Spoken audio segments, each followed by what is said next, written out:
हर हर महादेव। भारत खंडे सेवाश्रम में एक बार पुनः मैं आप सभी का स्वागत करता हूं। महादेव की कृपा आप सब पर बनी रहे, महादेव से ही मैं प्रार्थना करता रहता हूं। आज एक विशेष वीडियो के साथ मैं आपके सामने आया हूं। विवाह बंधन में बनने की जिनको देरी है वो इस वीडियो को जरूर देखें कि उनके विवाह बंधन में बनने की देरी क्यों हो रही है, आखिर वो कौन से कारण है जिससे वो विवाह बंधन में नहीं बन पा रहे हैं। ज़्यादातर ऐसा देखा गया है कि वे लोग जो विवाह बंधन में नहीं बन पाते हैं शनि के दोष के कारण नहीं बनते। शनि की चाल बड़ी धीमी होती है और शनि जो है उनको विवाह बंधन में देर से जो है बांधता है। जब नहीं बांधता तो लेट करता जाता है, देर करता जाता है, करता जाता है। ऐसा नहीं कि वो शनि ही विवाह बंधन में बाधा के तौर पर खड़ा होता है, अन्य ग्रह भी हैं। पाप ग्रह जितने हैं, चाहे राहु ग्रह हो, चाहे शनि ग्रह हो और चाहे केतु हो, और इसके साथ साथ शुक्र अगर कमजोर है तो शुक्र ग्रह भी विवाह बंधन में देरी करता है। मंगल ग्रह भी देरी करता है। मंगल अगर बहुत कमजोर है, आपकी कुंडली में कमजोर होने की वजह से ही जो है आपके विवाह बंधन में देरी हो सकती है। लेकिन ज़्यादातर ये देखा गया है कि देरी का कारण शनि जरूर होता है, राहु जरूर होता है। केतु राहु शनि ये त्रिकोण बना लेते हैं जिसकी वजह से विवाह बंधन में देरी होती है। आज मैं एक ऐसा उपाय लेकर के आया हूँ जिससे यदि शनि का प्रभाव कमजोर है, मतलब ग्रह कमजोर है या अन्य ग्रह भी कमजोर है तो उसके ऊपर भी असर पड़ेगा। लेकिन शनि का प्रभाव से जो भी व्यक्ति, चाहे पुरुष हो चाहे स्त्री हो, चाहे लड़का हो चाहे लड़की हो, अगर उनको दिक्कत हो रही है तो निश्चित तौर पर विवाह बंधन में बंध जाएंगे। इस रेमेडी को माँ करे, सिर्फ माँ करे।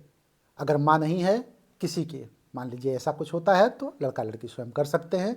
लेकिन प्रथम दृष्टया माँ को ही मैं कहूँगा कि पहली शर्त यह है कि माँ ही इस विवाह बंधन के उपाय को करे। कब करना है? सोमवार के अमावस्या के दिन करना है या शनिवार के दिन करना है। कितने समय करना है? संध्या बंधन के समय करना है। संध्या बंधन का अर्थ होता है संधि काल की बेला। संधि काल मतलब सूर्यास्त जब हो जाए तो उसके बाद करना है। राइट? करना क्या है? 2 दीपक लेना है। 2 दीपक, दोनों में सरसों का तेल डालना है और दोनों में 4-4 चम्मच कम से कम सरसों का तेल डालें। ऐसा भी ना हो कि दीपक पूरा भर जाए। कौन सा दीपक लेना है? कोई भी दीपक। आप मिट्टी का दीपक ले सकते, किसी भी प्रकार का दीपक ले सकते। 4-4 चम्मच आपने उसमें सरसों का तेल डाल दिया और पहले दीपक में आप सरसों तेल के अलावा काला तिल डालेंगे। कितना? चुटकी भर, बहुत ज़्यादा नहीं डालना है। चुटकी से आप उठाएंगे, ऐसे चुटकी से उठा के डाल देंगे। दूसरे दीपक में क्या डालना है? लौंग डालना है। कितना? 4 लौंग। ध्यान देना है 4 राहु का भी नंबर है। हम लोग न्यूमरोलॉजी में राहु को 4 नंबर देते हैं, अंक ज्योतिष में। तो 4 डालना है आपको सिर्फ। तो 4 आप डाल देंगे। काली मिर्च लौंग के बाद, लौंग आपने 4 डाला, उसके बाद काली मिर्च डाल देंगे। आपके पास 2 दीपक हैं। एक दीपक में लौंग और काली मिर्च 4-4, दूसरे दीपक में 1 चुटकी काला तिल आपने डाला है। ध्यान दीजिएगा, दोनों दीपक आपने प्रज्वलित कर दिया। हमने बता दिया कि संध्या बंधन के समय इस उपाय को करना है, माँ करेगी। फिर से मैं रिपीट कर दे रहा हूँ चूँकि क्वेश्चन बार बार पूछे जाते हैं किस दिन करना है, तो शनिवार के दिन करना है, सोमवार जो अमावस्या है उसके दिन करना है। शनिवार और अमावस्या। अब करना क्या है? आपको अपने घर के मंदिर में बैठ जाना है। यदि घर के मंदिर में आप नहीं बैठ पाते, मंदिर नहीं है, तो पूरब दिशा की तरफ किसी पवित्र जगह पे आसनी बिछा के आप बैठ जाए। माँ से मैं कह रहा हूँ। और माँ मनोभाव से, पवित्रता के साथ, अगर स्नान नहीं कर पा रहे हैं तो हाथ पैर जरूर धुल लें। शरीर पूरी तरीके से पवित्र होना चाहिए। पवित्रता के साथ भगवान का स्मरण करते हुए वहाँ बैठ जाए। दोनों दीपों को प्रज्वलित कर लें और दोनों दीपक जब प्रज्वलित हो जाए तो सबसे पहले भगवान देवाधिदेव महादेव को प्रणाम करें, भगवान भोलेनाथ को प्रणाम करें और भगवान भोलेनाथ से कहें कि बाधाएं खत्म करें। अब शनिवार के दिन जिस देवता की पूजा करना है उस पर आ जाए। शनिदेव जो विवाह बंधन में बाधा डाल रहे हैं, जो राहु का भी साथ देते थे, केतु का भी साथ देते थे। शनि यदि प्रबल हो गया, शनि की बाधा खत्म हो गई, तो केतु और राहु भी ठीक हो जाएंगे। तो शनि को आपको प्रणाम करना है, शनिदेव को। और शनिदेव को प्रणाम करने के बाद आपको कहना है, दोनों दीपक आपने जला दिया है। अब शनिदेव के प्रणाम करने के बाद 1 दीपक आप उसमें से उठाएंगे। कौन सा दीपक? जिसमें आपने लवंग डाला है, ठीक है, जिसमें आपने काली मिर्च डाला है, उस दीपक को उठा करके लड़का या लड़की जिसको विवाह बंधन में बनना है उसके सिर से 7 बार आप क्लॉकवाइज घुमाएंगे। और 7 बार घुमाने के बाद आप दीपक को रख देंगे। यहाँ एक प्रश्न फिर उठता है कि मान लीजिए किसी का लड़का या लड़की जिसके निमित्त माँ कर रही है वो घर पे है ही नहीं, वो कहीं दूर सर्विस में है या किसी कारण से बाहर है, तो क्या किया जाए?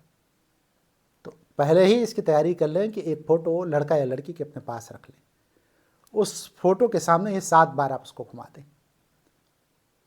अगर फोटो नहीं है तो प्रश्न फिर उठता है, तो कोई कपड़ा होगा उसका जो पहना हुआ हो, धुला हुआ ना हो, जिसमें से पसीने की बदबू आती हो, मतलब वो पसीने की स्मेल आती हो,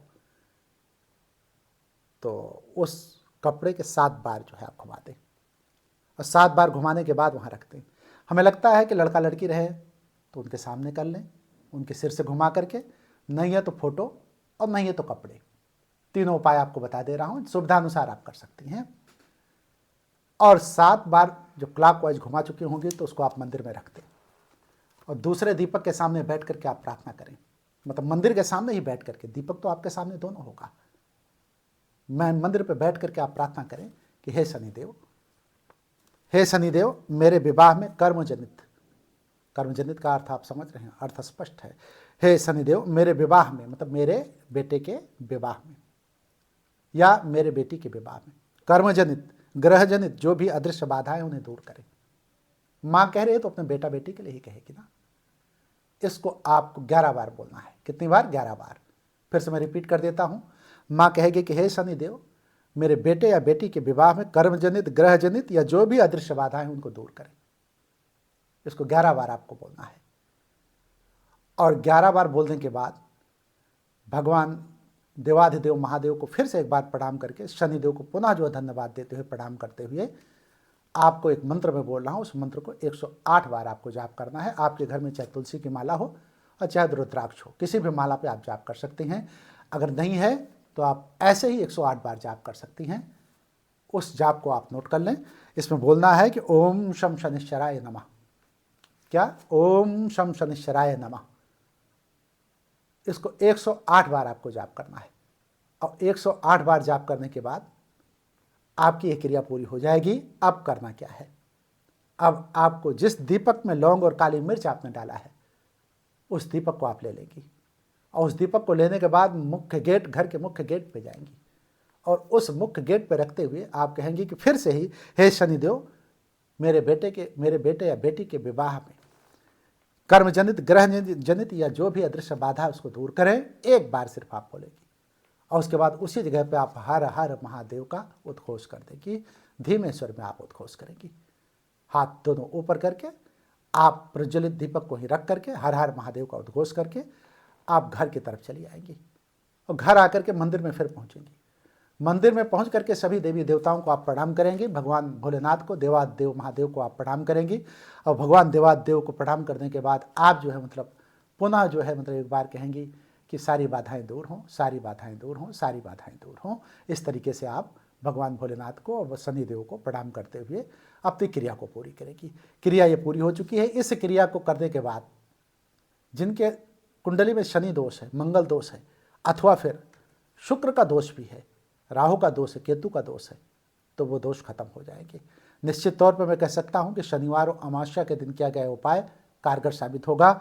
माँ ही करे, ध्यान इस बात का रहे, वो माँ जो अपने बेटे और बेटी के लिए चिंतित हैं उनको उपाय जरूर करना चाहिए।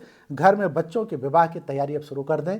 कारण क्या है कि ये उपाय करते ही विवाह आना शुरू हो जाएगा, शादी का प्रस्ताव आना शुरू हो जाएगा। आएगा ही नहीं, शादी टाइम पे हो जाएगी, डेट और तारीख भी आ जाएगी।